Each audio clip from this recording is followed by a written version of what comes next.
Hello YouTube, today I'm going to be showing you some of the cool new features of Windows 7 Beta.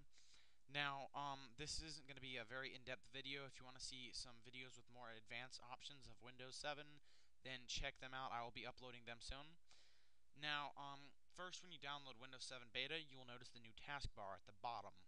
Now you can see it has it is a lot bigger than with Windows Vista. This gives you easier access to the things you're wanting to run. If you click on the Internet button below, you will see this is Internet Explorer 8 Beta. Now, instead of a favorites drop-down menu, you will have a favorites bar. When you click Add to Favorites, it'll put Google right here in the little horizontal bar listed across the top. Now, if you want to delete it, it's the same as Windows Vista. Right-click, click Delete, and confirm.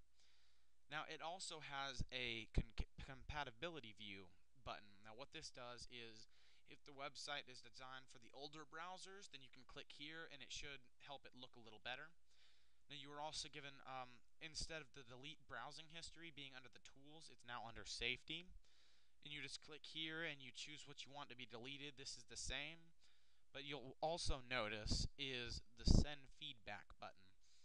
This will, if you click here, it'll take you to a window and it'll choosing the feedback under all of these. It's default, it's already chosen internet. If it's broken or it seems to have problems, check broken and then tell what's wrong. This does help Microsoft. They do have a bunch of people getting these to check on whatever problems you're having.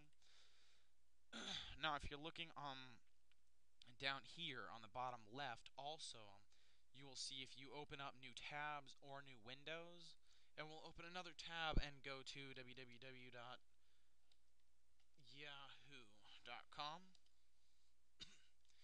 And that's another thing that's different. The suggested sites, I just cleared my browsing history, but if you look, the suggested sites are right here.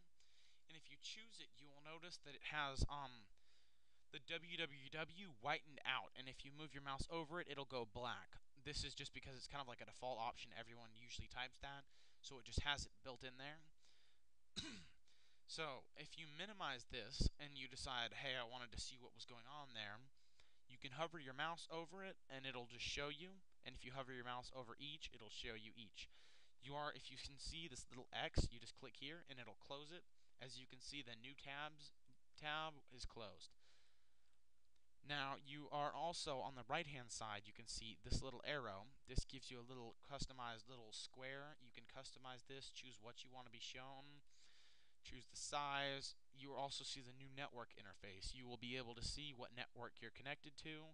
You can disconnect from it, or you can choose to connect automatically to a different network, and if you want to connect to it, refresh button is at the top right. Now, if you're on a laptop like I am, you will see a charge option. That's because I'm plugged in right now. You can choose the power save or balanced or additional options. Now, Microsoft also did this for laptops. The screen will dim after 5 seconds. Or, I mean, not 5 seconds, sorry, about 5 to 7 minutes. You can change this. Now, you could tell this is the beta version because it does say for testing purposes only. When they put out Windows 7, this won't be here. And it'll free up a little bit more space on the desktop because, as you can see, this can go down, but this can't go over the wording. Now, you're also the text-to-speech.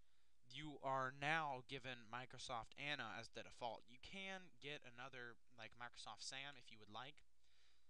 Now, if you notice at the bottom left, if you open up a different program, it'll show you down here the program, and this is Firefox. If you wanted to have this, and it'll show you same thing as with the Internet Explorer. You can close out from down there if you would like.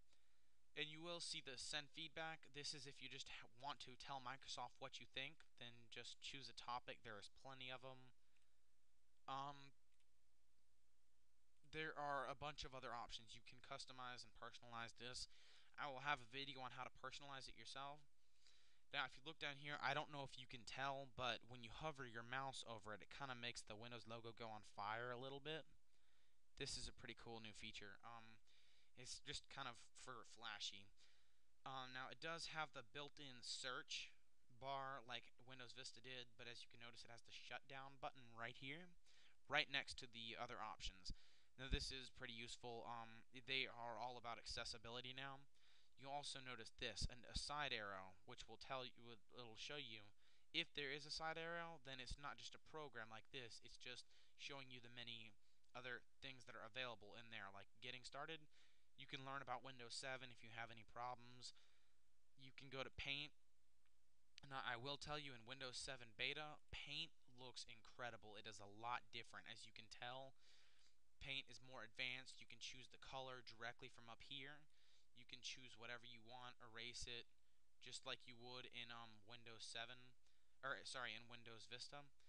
But it's a lot cooler. You can choose from the brushes. It's a lot better, and you're given, if you can tell, if you're going like this versus going straight down, it actually kind of gives it more of a 3D feel than Windows Vista. You are given so many more options, and it's just a better look than what it was before. You can choose the tiling. It's just a really cool thing, and you can edit the colors. This is another cool option. You're given this in Windows Vista, but this makes it look a whole lot better. As you can see on the right, the color scale, if you want to choose it, and then you can custom save that color if you would like. Now, it does have a lot of Windows Vista in this. This is why people should be sending in feedback so they can change it to make it look like a completely new operating system. Now, there are plenty of other options you could look through. Now, a lot of people have been talking about the XPS viewer. This is for XPS.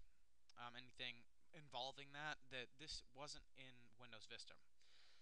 Now, there are a bunch of other things, the desktop gadgets. This is cool. I'll be showing how to use this and the other personalization techniques in another video. But I was just wanting to show you these, and the games, it is a little different how they're, how they're displayed and how they're used. You can connect. This one is pretty cool, Internet Bagman, just because you're actually able to play with other players, and the way it connects, it's a lot faster. And then there's Minesweeper, just all of these games. You can tell if you it's just the way it's set up. It's a lot fancier than the old one. As you can see, it's pretty fun stuff. It's a lot easier to use. See, it's funner, and it's given a cooler look than Windows Vista did. All the games have been altered a little bit just to make it look easier, cooler, and more fun. Graphics have been improved. You can personalize this a lot, and the control panel, it is a little different. You are given more options under the network settings. Now this is mostly similar to Vista, but there are some new options. These are really fun to explore. You can just feel free to look around as much as you would like. As you can see, the last thing I'm going to show you is the Show Desktop. This is very simple. It's just like Windows Vista. You hover your mouse over to show the desktop, or you click to show it permanently. It's a really cool feature, and it's really fun to use. Thanks for watching. Please subscribe. Thanks.